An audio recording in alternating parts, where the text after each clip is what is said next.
Gaano nga ba kalakas ang kapangyarihan ng ama ni Jinwoo na kahit ang isang pinaka-the best support type hunter sa buong mundo ay tinuturing hindi isang tao si Song Il-wan? At ano kaya ang plano ng mga ruler kung bakit pinakawalan ang King of Giants sa bansang Japan?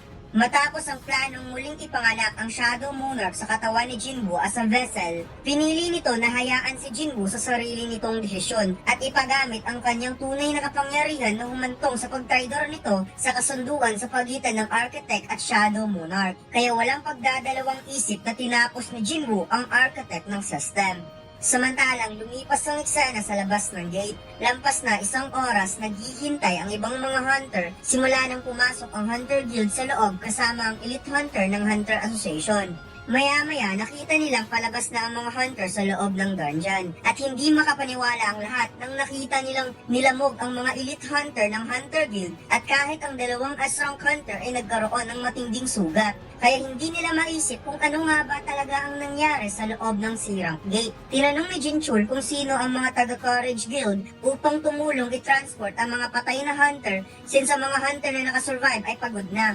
Naisip ni Jinwoo ang tunay na katawan ng Architect ay nasa ibang lugar at sa tingin niya wala itong plano na sabihin sa kanya ang lahat. Ngunit mayroon naman siyang nakuwang kaunting sagot sa kanyang katanungan. Tugon ni Jinchul kay Jinwoo, 20 top hunters ang namatay sa araw na ito. Kaya hindi niya ma-imagine ang mga pwedeng mangyari kung nagkaroon ng dungeon break.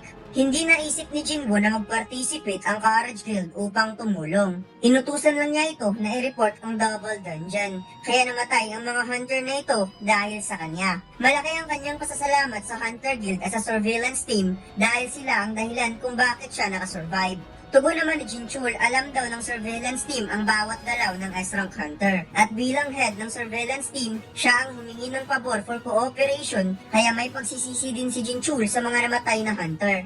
Tinanong ni Jinchul kung paano nalaman ni Jinwoo na mayroong double dungeon sa isang C-Rank Gate. Sagot ni Jinwoo, tinawag daw siya nito at nakatanggap siya ng message na nandito ang double dungeon. Wika ni Jinchul kung pwede sana makita niya ang message. Sagot ni Jinwoo na nasa kanyang utak lamang ito at siya lamang ang nakakakita. Kaya naisip ni Jinchul na baka nagjo-joke lang si Jinwoo dahil sa daming namatay na hunter at minsan talaga hindi niya naiintindihan si Jinwoo. Nag-aalala si Cha Hae-in para kay Jinwoo. Ngunit wika ng ating bida, okay lang siya, medyo pagod lang. Pagkatapos unti-unti itong nawalan ng malay at bumagsak. Lumipat ang eksena sa Japan. Nag-transport ng tuni-tuniladang mana crystal sa buong paligid ng Shinjuku upang masuportahan ng mana ang magic circle na gagawin ni Orlov. In total of 200,000 tons sa buong paligid ng Shinjuku, Tokyo. Subalit mayroong kakaibang naramdaman si Orlov, isang malakas na aura na malapit lang sa kanya. Sumigaw si Orlov at sinabing magpakita ito upang magpakilala. Tugon ng kasama ni Orlov, mukhang walang tao na may malakas na loob na pumunta dito dahil dungeon break na bukas. Sagot ni Orlov na wala siyang sinabing tao ang nasense niya. Instead, parang isa itong malakas na halimaw. Nagpakita ang isang nilalang na nasa itaas ng building at sinabi nitong matalas din talaga ang pandama ng hunter na ito. Considering hindi nito alam kung saan talaga nanggaling ang kanyang tunay na kapangyarihan. At ito pala ay si Song Il-wan, ang ama ni Jinwoo. At wika nito na magsisimula na ang malaking trahedya na pinagplanuhan nila.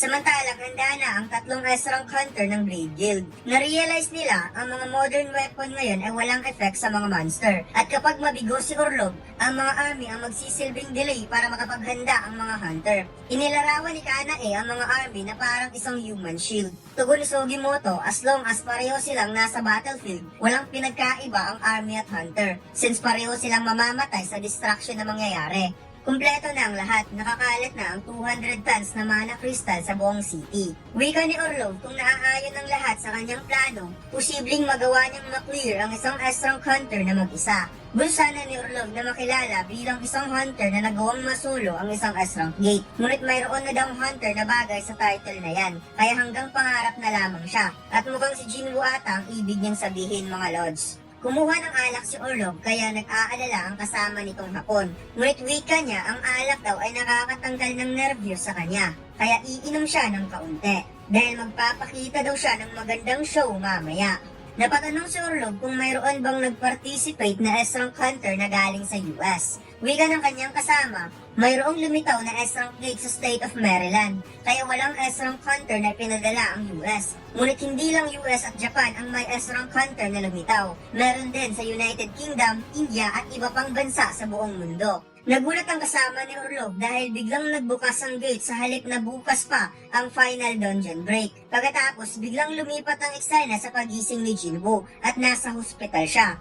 Dumating si Jinwoo at tinanong niya kung ano ang nangyari. Napaiyak si Jinwoo dahil akala daw niya patay na si Jinwoo. 3 araw daw itong hindi gumigising. Hindi inakala ni Jinwoo na 3 araw siyang nakatulog sa sobrang taas ng kanyang fatigue sa katawan. Kaya naisipan niyang dapat talaga siyang magkaroon ng mahabang pahinga. Subalit palagi pa rin niyang iniisip ang war na ipinakita sa kanya ng architect. Biglang pumasok sa isip ni Jinwoo ang 3 araw na pagkakatulog niya. At tinanong niya si Jinwoo kung ano ang nangyari sa S-rank gate ng Japan. Napalingon lamang si Jinwoo at naging malungkot ang mukha nito. Ipinakitang nagulat at hindi makapaniwala ang mga army at hunter sa kanilang nakita. Dahil unti-unting lumabas sa gate ang mga giant monster. Ang mga giant na ito usually nagpapakita bilang boss ng highest level E-rank dungeon. Ngunit sa moment na ito, ang mga giant na nakikita nila ay nagsisilbi lamang mga tauhan. Naging kampante si Orlov dahil akala niya ito lang ang kalaban. Sinabi niya na magiging madali lang para sa kanya ang mission na ito,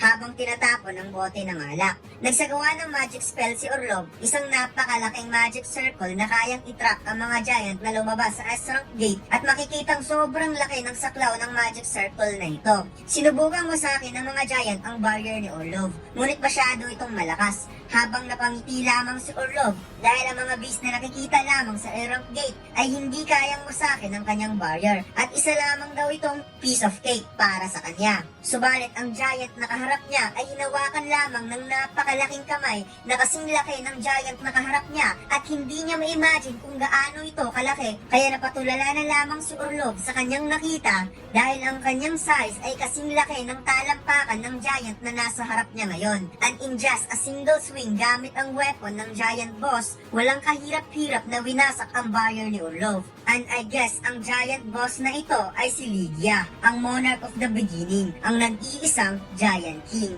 Samantalang sinabi ni Jinwoo kay Jinwoo, ang nangyaring raid sa S-rank gate ng Japan ay isang malaking failure. Nakatulog na naman ang chairman ng Eugene Architecture at tinanong niya ang kanyang secretary kung ilang oras siyang nakatulog. Sinabi nito, 23 hours and 46 minutes itong nakatulog. Kaya naghanda siya ng sasakyan upang dalhin sa hospital ang chairman. Dahil pinag-uutos nito sa kanya na kapag umabot sa 24 hours ang tulog ng chairman, dadalhin nito kaagad sa hospital. Mayroong 2 report na inahanda ang kanyang secretary. Una, mayroong recent patient na gumising sa sakit na eternal slumber, ang ina ni Song Jinwoo. Pangalawa, mayroong special na bisita ang chairman, isang dalagitang babae na hindi pa ipinapakilala. Samantalang ipinakitang nagmimistulang ipis si Orlov sa kamay ng giant monster habang hinuhulog ito direkta sa lalamunan. Nagsimula nang magpaputok ang mga soldier towards sa 2 giant gamit ang modern weapon. Ngunit wika ni Sugimoto, ang mga weapon na ito ay magsisilbi lamang decoy. Habang nasa itaas na si Nakanayi, Hoshino, handa nang atakihin ang mga giant monster. Nagsagawa ng atake ang 2 na manggagaling sa itaas. Ngunit naunahan pa sila ng giant monster kaya umiwas muna ang 2. Hindi makapaniwala si Kanayi sa kabila ng napakalaking katawan ng giant monster, napakabilis daw nito kung gumalaw. Samantalang nakikita ni Jinwoo ang balita sa nangyaring destruction sa Japan. Kaya naisip ng ating bida na sa moment na ito ay posibleng malalagay sa panganib ang buong bansa ng Asia dahil sa S-rank gate ng Japan. Kaya kailangan na niyang magmadali. Biglang may nagsalita at sinabing huwag kang pumunta. Ito pala ay si Jin-a. Alam daw niya na may balak si Jinwoo na pupunta ng Japan upang tumulong. Nakita ni Jinwoo ang mga mata ni Jin-a na puyat pa rin ito at inaantok. Kaya sinabi niyang hindi siya pupunta dahil kaka-overwork lang niya, kaya kailangan niya ng mahabang pahinga. Tumambay muna si Jinwoo sa park upang mapag-isa. Tinawag niya si Vero at tinanong niya ito kung nanonood lang ba ito ng K-drama habang binabantayan si Jin-a. Nalungkot ang mukha ni Vero na parang nagmamakaawa kay Jinwoo. Napatawarin siya, kaya nag-gets ng ating bida ang reaksyon ni Vero. Tinanong ni Jinwoo kung ano ang palaging ginagawa ni Jin-a. Sagot ni Vero, palagi lang daw itong natutulog. Kaya napagtanto ni Jinwoo na nasa matinding trauma pa ang kanyang kapatid. Habang naglalakad si Jinwoo pa uwi, may biglang tumigil na kotse sa kanyang tabi. Pagkatapos lumipat ang eksena sa company building ng Eugene Architecture. Tinanong ni Jinwoo kung ano ang kailangan ng chairman sa kanya. Kaagad nitong ibinigay ang blankong tseke sa harap ni Jinwoo. Wika ng chairman, hindi siya isang mayabang na mayaman na naniniwalang kayang bilhin ng lahat sa pamamagitan lang ng pera. Especially kung kaharap niya ang isang hunter na katulad ni Jinwoo. Naging straight to the point si Jinwoo at sinabing anong gustong makuha ng chairman sa kanya. Sinabi ng chairman na nagsasuffer siya sa sakit na eternal slumber. Nagulat si Jinwoo sa sinabi ng chairman at tinanong niya kung alam nito ni Jinwoo. Wika ng chairman, 3 lamang sila ang nakakaalam nito. Siya, ang kanyang asawa at ang kanyang sekretary. Sagot ni Jinwoo, ngayon ay 4 na.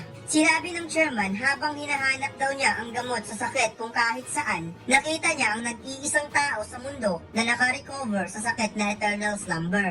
At ito ay walang iba, ang ina ni Song Jinwoo. Ang kailangan lang ng chairman kay Jinwoo na tulungan siya sa kanyang sakit. Biglang sumagi sa isip ni Jinwoo ang magiging sagot niya sa chairman ay isang choice. Isang choice between sa kanyang kapatid at ng chairman. And I guess nagdududa si Jinwoo na baka may sakit rin si Jin-a na eternal slumber. Dahil palagi itong natutulog simula noong nakaranas ito ng trauma. At dito lang nagtatapos ang ating kwento mga lods. Huwag mo sanang kalimutang mag-like, comment at mag-subscribe sa ating YouTube channel. At mag-follow sa ating Facebook page. Salamat!